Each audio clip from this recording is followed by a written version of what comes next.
Hello, my name is Sarah and I'm one of the clinical prosthetists here at PROTEOR, and I'm excited to talk to you about a new product that has joined our portfolio. You know that historically we've had fully carbon fiber feet, so the feet only contain carbon fiber. We have our fully fiberglass rush feet, and then we have our EnduraCore feet, which is actually a mixture between layers of carbon fiber and fiberglass, so that you get the best of both worlds. Well, today I would like to introduce you to our new product, the ETHOS LP. So when I turn it sideways, you can see that there is a fully fiberglass layer here in the middle, and then carbon fiber layers on the outside. So we know that people with long residual limbs, so LP means low profile, we know people with long residual limbs put a lot of forces into their feet. So we wanted to make sure that you have this nice thick fiberglass core here for durability. But in order to ensure that you're not losing any energy return, then we have the outer carbon fiber layers as well. I think it kind of looks like an Oreo cookie. And we are calling this our new FusionFlex layup. So this joins our fully carbon fiber feet, our fully fiberglass feet, and our EnduraCore feet, now with FusionFlex. And this foot is low profile in high gear. It is available for adults in sizes 22 to 30 centimeters, user weight limit of 365 pounds or 166 kilograms. Depending on the size, the build height is anywhere from 2.26 to 2.48 inches. It does come in sandal toe only with 9 categories for that 365 pound weight limit. The other exciting thing is that it also comes in pediatric. Isn't it so cute? I love it.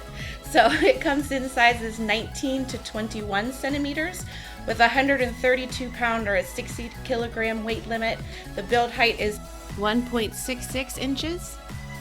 It comes in regular toe only, and there are 4 categories for your pediatric. When looking at the design of the ETHOS, you'll see here that we have this heel bumper, so you get that nice compression and shock absorption at heel strike and the energy return in your mid stance. This split keel and heel here delivers 16.5 degrees plus or minus of inversion and eversion. It has this full half rocker sole to provide a smooth rollover without sacrificing durability. In addition to the 16.5 degrees of inversion and eversion, the ETHOS LP features this separate piece here, this multiaxial rotation plate. And with that plate being in there, it actually provides 8 degrees of internal and external rotation. So my fingers are probably covering it up, but hopefully you can see that it is providing that internal and external rotation. So what this multiaxial rotation plate does is it compresses and stretches under load to allow movement in multiple planes in addition to and separately from the deflection of the hybrid heel and keel composites.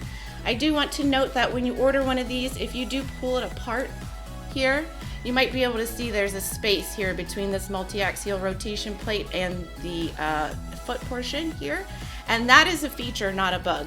So if you get one of these and you think, oh no, there's something wrong with my foot, when you pull it open this way, this first part of your multiaxial rotation plate will not be bonded. So it's okay to have that space in there.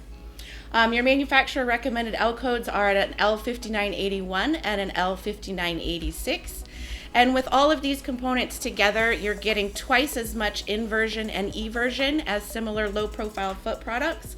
It is 20% lighter weight in product weight, and it has a 17% lower build height when compared to other low profile foot products. It does also come with optional heel stiffening bumpers. So the adult one you can see here, it'll have this red 3M, and this is a double stick tape. So if you can peel that off, then just make sure that if you're going to use the heel bumper that you put it here underneath. You do not want to put it here in between. This is bad. You want it to go here underneath. So this will stiffen the heel by 1 category without affecting your toe stiffness. So if you need to do that, you can use the double stick tape for the adult one. And then the pediatric one is a little bit different, but it does still go here. Do not put it here. This is bad. You still go here. And then you would just need some super glue to add that onto your pediatric. In addition to adult and pediatric sizes, it does also come in our evacuate line. So this is our automatic elevated vacuum. It is integrated here into this heel bumper. So it automatically pulls up to 18 to 21 inches of mercury. And it is available in sizes 26 to 30 in the evacuate. So only those sizes for your evacuate.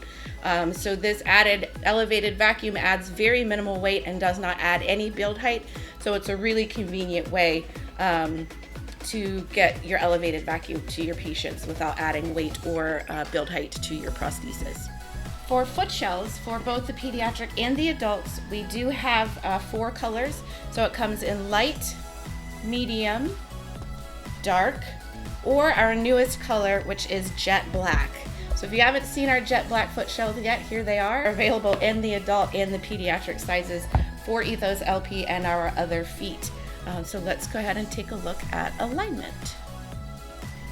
All right, so for your alignment, obviously you would want to have it in a Spectra sock and in a foot shell, but because of the low profile design of the foot, it's kind of hard to see the pyramid when I have it in this foot shell. So I'm just gonna do it without the foot shell, but just know that it should be, in a Spectra sock and in a foot shell. So for your bench alignment, preferably, obviously in a foot shell, and then preferably in the patient's shoe, or a very calibrated Sharpie marker to 3/8 inch of a heel. You want to look at your bisected socket at the patellar tendon level, and you want to drop your very professional plumb bob, and you want that bisected socket to fall at or anterior to the anterior dome of the pyramid. So it's a little bit hard to see because that's covering it up, so I'm going to pull it down a little bit. But your bisected socket, that weight line should fall right here. So at or anterior to the anterior dome of the pyramid. Okay.